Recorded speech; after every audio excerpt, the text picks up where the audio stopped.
there's a real change going on in the world where there's so much more recognition today about, um, first of all, the prevalence, the extent to which there are serious mental health issues out there that need to be addressed.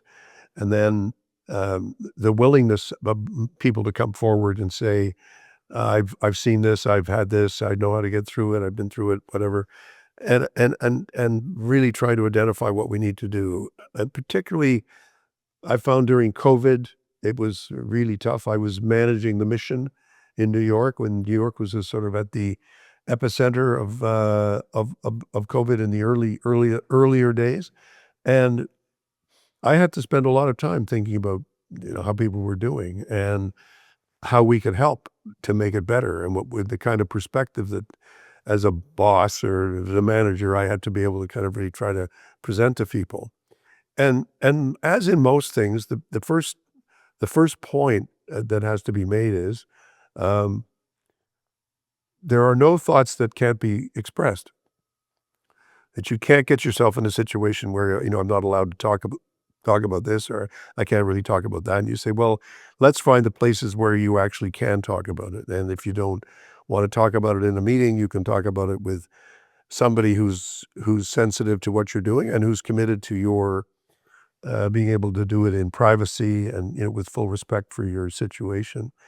And the second thing is for all of us to admit that it's a problem that every family faces in one way, shape, or form. And I can remember when I had a serious experience with my own mental health, and when I was in my early 20s, it was first of all met with disbelief because people said, "You're doing so well. You seem to be so you haven't got any objective reason why." And for the first thing we learn about mental health is that you don't necessarily know the reasons, or you don't know the extent to which it's directed somewhere from inside, which is maybe a place where you tried to be too much of a perfectionist, you drove yourself too hard, you had an issue with addiction, you had an issue with alcohol, and whatever it might be, you then say, how do we deal with those problems, and how do we provide people with the means and the ends to deal and to face up to that?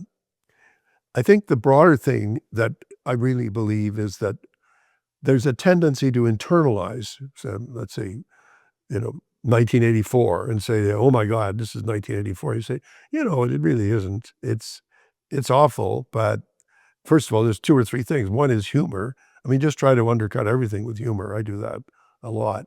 And the second thing is, uh, as a leader, you have a responsibility to create a space of positivity. You really don't have the luxury of simply being negative or being critical.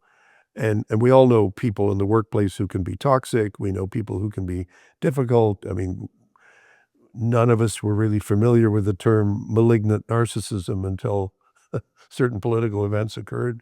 And now we are. We can see it. Yeah, I see that.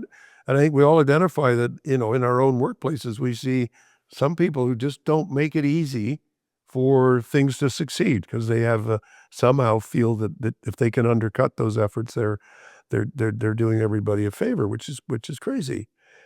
But it requires, I think it's one of the most critical jobs of a leader and of managers to be able to recognize that this is a big deal. This is a big problem in our society, and it affects every workplace.